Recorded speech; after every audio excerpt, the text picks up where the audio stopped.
It's time to talk about limited edition controllers on this episode of The Collection Show.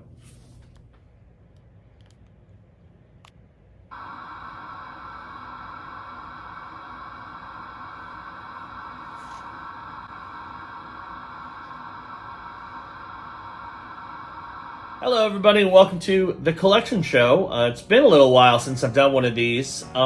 This is essentially a show where I do more of a deep dive into elements of my game collection to share with you, whether it's interesting histories on how I got an item, or some sort of relevance, or just show off cool stuff because people like looking at cool stuff.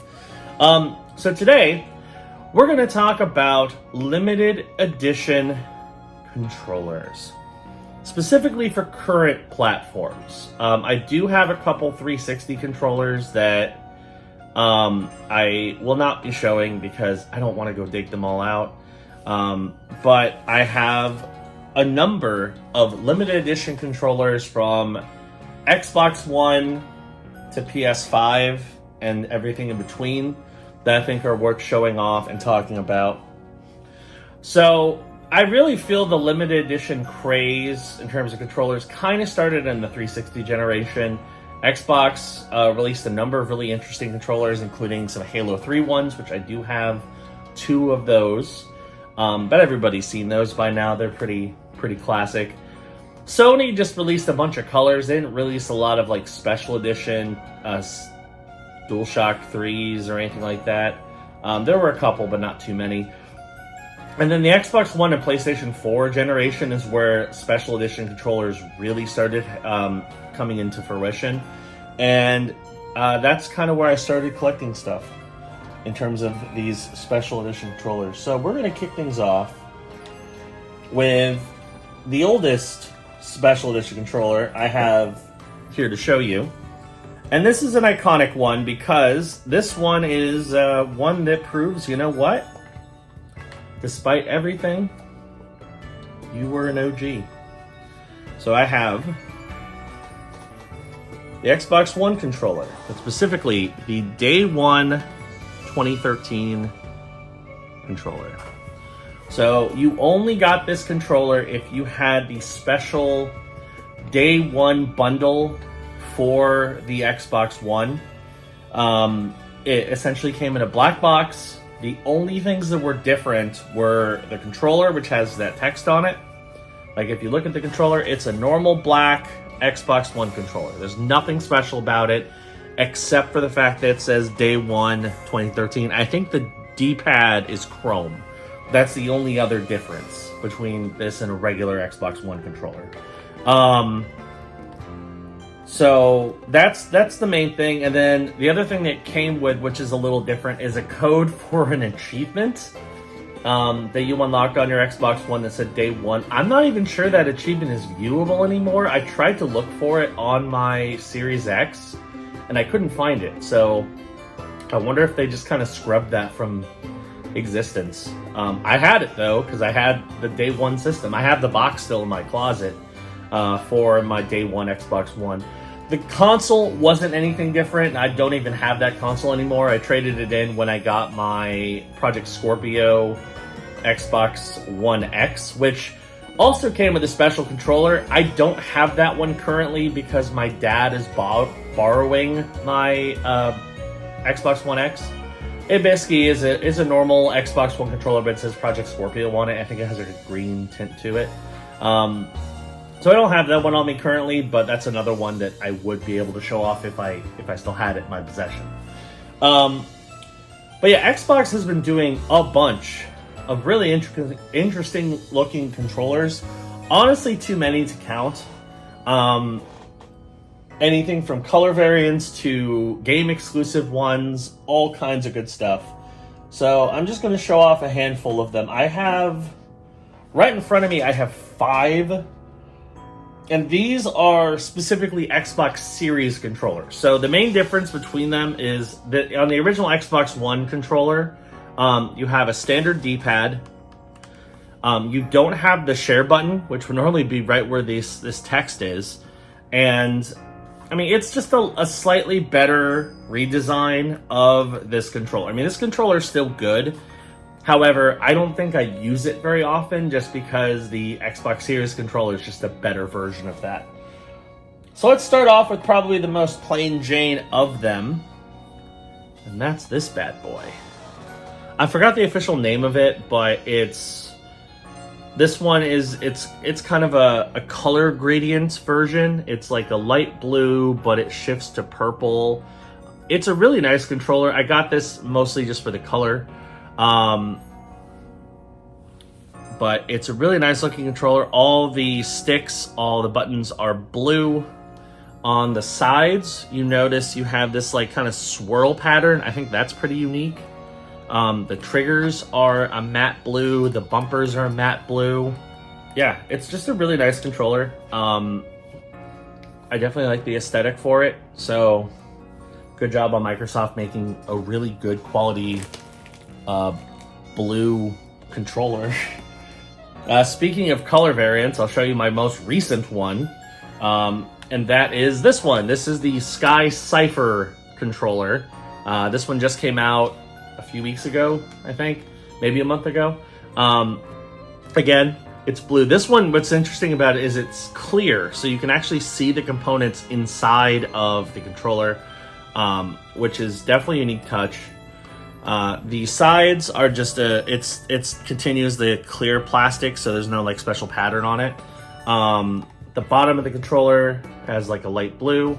I like the fact that the triggers are chrome, and then the top is like a dark blue. So it's definitely a different color motif than the other blue one that I have. I like this one a lot. I think they're both really good in their own ways. I just like blue, in case you haven't realized that. So blue things appeal to me a lot. So I have a lot of really cool blue controllers because of that. Those two specifically, I got them because they're really nice blue. Another Xbox controller that I think is really neat, and this one was the first one to do the clear controller, where you can actually see the inside of the controller. And honestly, this one I think is kind of an underrated design that didn't get as much love as it should. And that is the 20th anniversary Xbox controller. So you can see right here, it's got the 20th logo. So this controller is released for the 20th anniversary of Xbox in 2021. It's a really nice controller. All black. As you can see, it's got the green in the X logo. On the back, it's got green. It's just a really cool design. I like right around the D-pad, you can see kind of a green swirl there. This one's pretty neat. This was also one where I think there were a couple different ones that came with a theme. So like if you activated this controller on your Xbox Series X or Series S, you get a special dynamic theme that comes with it. Most of the other ones didn't do that, but this one and another one, which I'll show you in a bit, did, which is kind of cool. I wish they would keep doing that because it gives you kind of another bonus to getting some of these limited edition controllers. So that's pretty neat. This one is, I lied when I said one was the first clear one. I'm pretty sure this one was. And I think many people will agree this one might be the best looking series controller. This one was my main for a long time. I've only switched it out because I have other controllers I want to use. But this is the Forza Horizon 5 series controller. Now this one's unique for a few different reasons. As you can see, it's got pink and blue kind of alternating colors. So you got one pink thumbstick, one blue. It's see-through. It's got like that paint smear on the front. It has triggers that are different colors. It's missing the back because my roommate is currently using it and he's got a rechargeable battery in it, but the back's in there. And then one of the cool things is the grips are supposed to be kind of the same texture as like a steering wheel. So it's a little slicker than some of the matte ones. Like this one, well, this one's a little bit slicker, but it's got like some bumps on the bottom. Um, this one's different. Well, I'll talk about that one in a second. It's the last one I haven't talked about. But it's supposed to feel kind of like a steering wheel, and I think it does a great job of that. I really like the transparent yellow. It stands out a lot, and the pink and blue motif looks really good. And then, of course, the grips are black, and they have that steering wheel texture. So, really cool controller. Like I said, that was my main for a long time. I only switched it out because I got this next controller, which is not my main currently. It will probably be again because I really like this controller. I wanted to try the blue one out, the Cypher blue one out first, but I figured I'd give this one a little break, but I'll probably bring it back. This is the Starfield controller. So it's got all the schematics, very similar look to Starfield. It's got that rainbow pattern, like Constellation. Gold chrome D-pad. The grips are supposed to be more like the spacecraft wheel, so it's a little more rugged. It's nice. Clear triggers. Constellation logo on the back. I think out of all the themed controllers, this one is the best themed. It's also definitely the most unique out of all the Xbox controllers that I've got. They're all great. I mean, it's all just comes to aesthetics, really. I mean, some might argue like the different grips, like this one having the like steering wheel grip and then this one being a little more rugged, like that might make a difference. It doesn't really. It just depends on what you like or what you're in the mood for. So those are all my Xbox controllers. I have quite a few. As you've seen, but now let's do a little detour. Let's talk about PlayStation. So, Sony doesn't release limited edition controllers that often, but when they do, it's kind of a big deal. So, I have 3 of their special edition controllers. No, I do not have the Concord one. I wish I had the Hogwarts Legacy one, but that one was exclusive to the PlayStation Direct. There's also a Final Fantasy 16 one, and I think one other one. And the Space Jam one, which nobody wanted. I have what I would say are the 3 best of the special edition DualSense controllers for the PlayStation 5.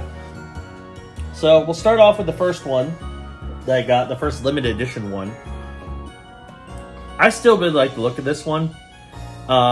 It is the God of War Ragnarok DualSense. So it's got the wolf, the dire wolves on the front. It's got that like dark blue on the sides, white in the middle, and then of course on the back it says God of War Ragnarok. It's just a really slick controller. Like, it's nothing gaudy. It's, unless you like knew it was God of War, you probably wouldn't guess it's God of War. But it's a really nice controller. I think they did a good job with it. Pretty happy with it. This one much more screams what it is in terms of the franchise. Like, this one's pretty obvious, and I think it looks good. Some people disagree with that, but I think it looks good, and I have the matching plates to match, so of course I had to get it. We have the the Spider-Man 2 DualSense. So you've got the red for Spider-Man, you've got the Spider-Man logo in the middle, and of course the black representing Venom, or the black suit. I think this controller looks really sick. It's just very slick looking. It's basically a black controller with a couple extra accents on it. No logo in the back, which is odd. You'd think there'd be like a Spider-Man logo, but it's got it on the front. So I really like this controller, and especially when paired with the Spider-Man 2 base plates that you can put on the PlayStation 5. I think it's a really cool looking combo, so I'm very glad to have that one. And then the single most recent controller that I have, and I love this for multiple reasons, but it has a different texture than the other DualSenses that I have, which is kind of cool. And that is the Astrobot one. So this is based on the new Astrobot game. Literally just came out like a week or two ago. What's cool about this one, besides the fact that, as you can see, the sides are glossy, it has the blue, it's very simplistic. One thing that's different, though, that you might have noticed is that it has white joysticks. None of the other DualSense have white joysticks, just this one.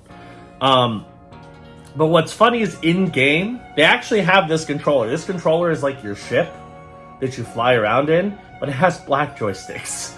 So I wonder if maybe that was a last-second decision to switch them to white. I don't really know. But of course, the star of the show are the little Astrobot eyes on the touchpad. And then, of course, on the back of the controller, it has the Astrobot logo. So this is my main right now on PlayStation 5. I'm going to switch back to the Spider-Man one eventually, but while I'm playing Astrobot specifically, I got to play with this one. So I really like those. I think those are all really, really nice controllers.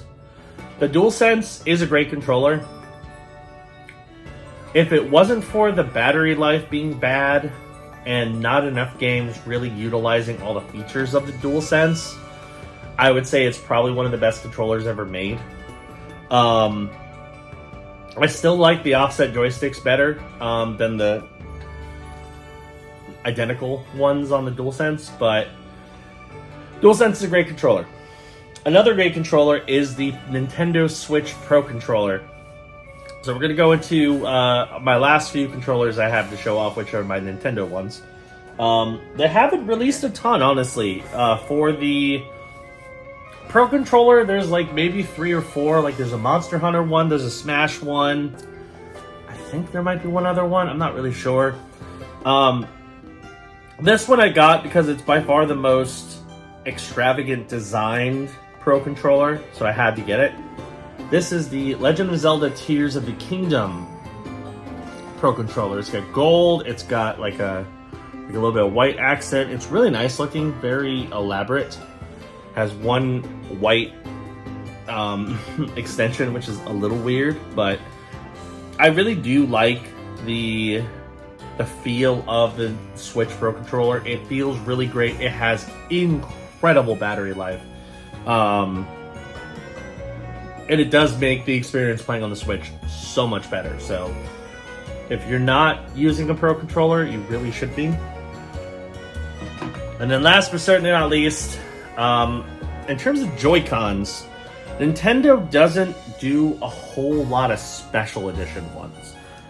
Every now and again you'll get them, and sometimes they'll release special edition ones that come with a special edition system. For instance, I do have the Pokemon Scarlet and Violet Switch. I didn't bring that one up because I consider those more part of the system than just controllers. But I do have the Scarlet and Violet Joy-Cons that come with the Scarlet and Violet Switch. I also technically have limited edition controllers with my other Switch. I have a standard Switch that comes with the Super Mario Odyssey Joy-Cons that were only released separately in Japan. They're like a specific shade of red. But again, I consider those part of the system. But one set that came out separately that is a limited edition are the Skyward Sword controllers. So here are the Skyward Sword Joy-Cons. These are really cool. Honestly, out of all the special Joy-Con variants, I think these are probably the best ones. The colors are nice. You have a purple, and then you have a light blue. You got sword, you got shield. These are really nice designs, and especially if you're a Zelda fan, I think you'll really dig these. But they're pretty cool. Other than that, Nintendo doesn't do a whole lot. Like, they'll release color variants of Joy-Cons, but that's about it. Of course, there's the Animal Crossing ones. Those are cool. I wish I could just get the Animal Crossing Joy-Cons and not the console. I mean, the console's cool. I wouldn't mind having that if I was trying to collect a bunch of Switches, but I'm not. But even if I just had the Joy-Cons, I could attach them to my OLED, which would be cool. But alas, that is not the case. So, those are my special edition controllers, or most of them. Obviously, there's a few I wasn't able to show, like the Project Scorpio one, and a couple others. I do have the 2 Halo 3 Xbox 360 controllers. I just didn't want to pull those out. But I have a pretty good amount of them. I'm pretty proud of my collection. And hey, if I ever have a huge party where everybody needs a controller for Xbox, boy do I have them. I have tons of them. And I need technically one more DualSense to have 4 of those. I only have 2 Pro controllers for the Switch. If they release more cool limited edition ones, I'll probably get them, but we'll see. But yeah, that is my limited edition controller collection, and that's going to do it for this episode of the Collection Show. Thank you for watching. Hit that subscribe button, click the notification bell. That way you know when new videos drop. What do you want to see me cover next time on the Collection Show? Obviously, I have a pretty large collection of games, gaming memorabilia, accessories, that kind of thing. So if there's something you want to see me cover in the future, like a specific console or like a specific type of game, let me know, and I'll be happy to do that. So yeah, that's going to do it, and we'll see you on the next episode of The Collection Show. Bye.